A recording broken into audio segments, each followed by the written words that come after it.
It's a bird. It's a plane. No, it's Superman. I don't know. I thought I was a strong black woman, but I wasn't.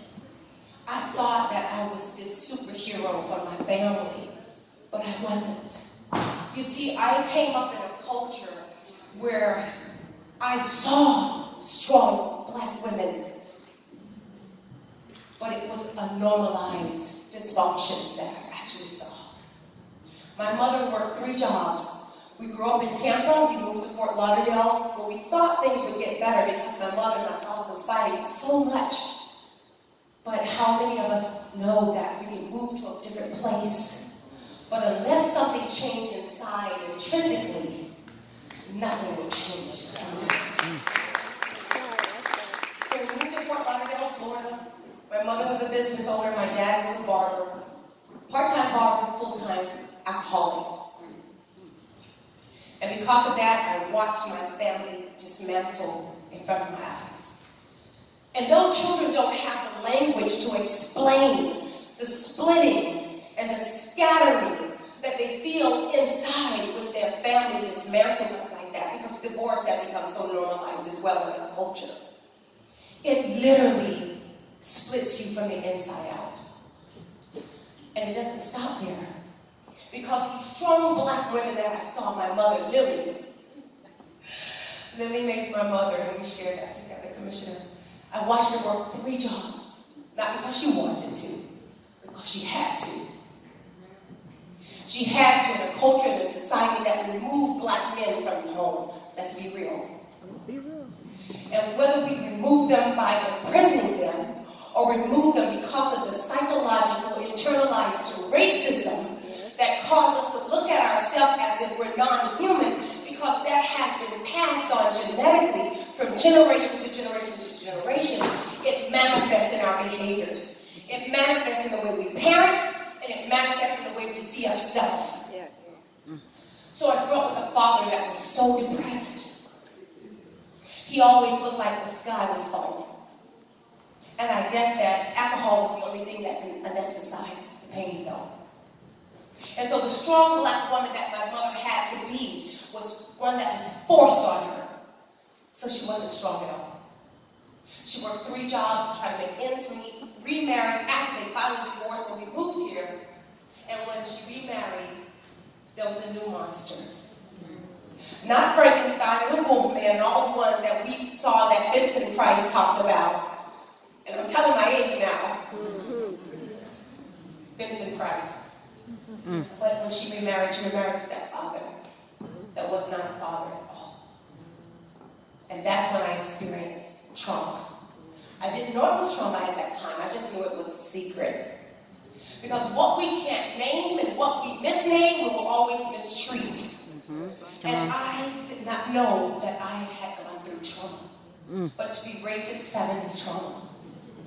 But I thought I was a strong black woman, because now, fast forward years from that time, I'm raising my family, I'm in church, I'm on the usher board and choir, I'm doing my thing. I'm doing praise dance.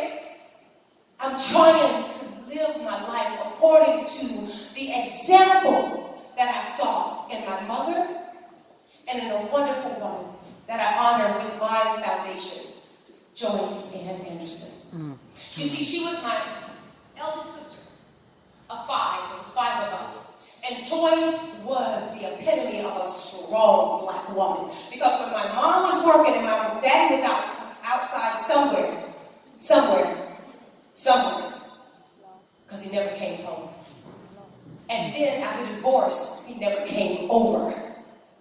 So it skewed my perception of what family is supposed to be. I guess divorce means we don't see daddy no more, because that's what happened. So here comes my sister Joyce, taking care of me and my brothers and my sisters, a strong black woman. It was normalized dysfunction. Because we don't know we have to put that oxygen mask on ourselves first. And it didn't happen. It didn't happen. So fast forward from there, I'm at Refreshing Springs Church of God in Christ. And I'm doing my thing, and I'm living my life. And I'm happy.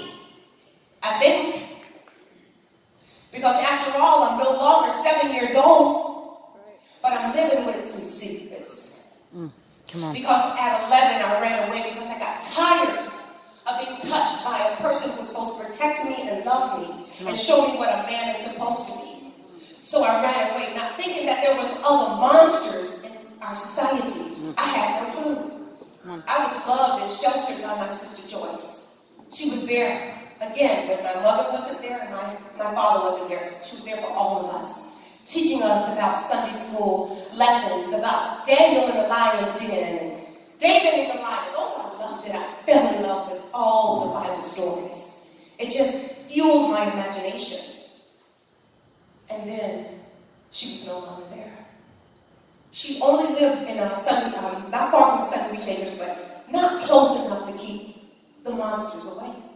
So when I ran away from home, I found out there was a world that I knew nothing about. Less than 48 hours of running away, I went through something called trafficking. I did not know it was trafficking at that time. Come on. I'm 11.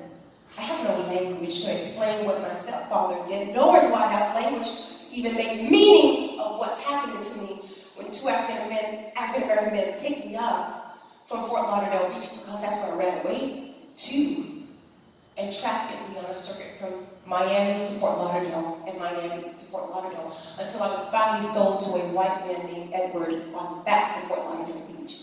I didn't know what was happening to me. I'm 11. Fast forward back to that church, and I'm serving on the usher board.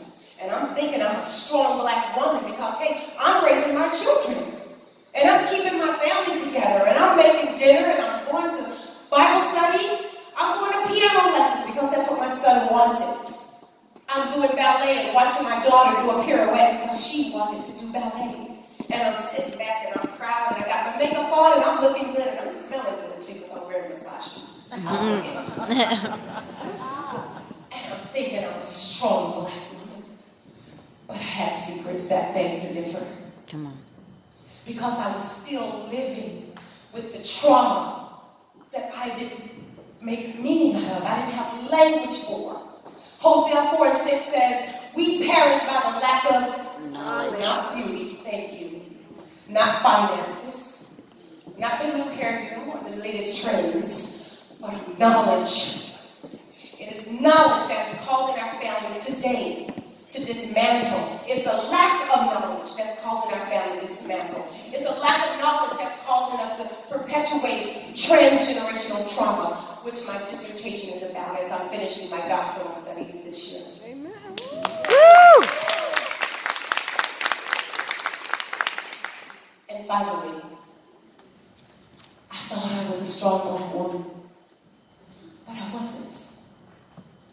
Because while I'm in Sunday school teaching, while I'm watching my children grow up, doing their own thing now, I'm still living with secrets.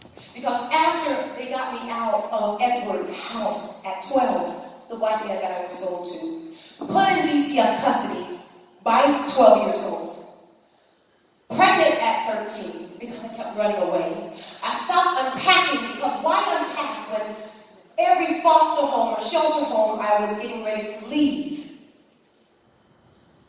So I unpack. So fast forward from that. 13 years old, I'm pregnant. DCF custody. 15-year-old suicide attempt. First time ever in the back of an ambulance. 16-year-old crack addict because it was the only thing strong enough to keep the smell of the monsters away, to smell and the feel of the trauma, even though it was already gone. I re-victimized. Because whatever we don't deal with, whatever we don't confront, will manifest itself in us, and we won't even be able to make meaning of that because we can't trace that to this. And that's what I needed to do in my life. But that takes courage. That takes a strong black woman. So today, I stand here in front of you as a strong black woman. Because not only did I start to do my due diligence and take control of my life to say, wait a minute, I'm in church looking like a strong black woman, living with the father of my children from the time I was pregnant at 13 married for 20 years and living with domestic violence. Living in 1994 after I got sick, putting the oxygen mask on everyone else in my life except for myself. I got something from my crack history, which was AIDS. And after being diagnosed with AIDS, I still hid everything in my life, thinking I was a strong black woman, taking care of everyone and everybody in my life, needing to sacrifice myself to become a martyr for everyone. But I was not a strong black woman until I got myself together, until I got healing and I went to counseling, until I got educated and said, I'm going to educate myself beyond my thorns. Then I became an author. Then I got myself educated. Then I earned degrees. Then I started to counsel my family.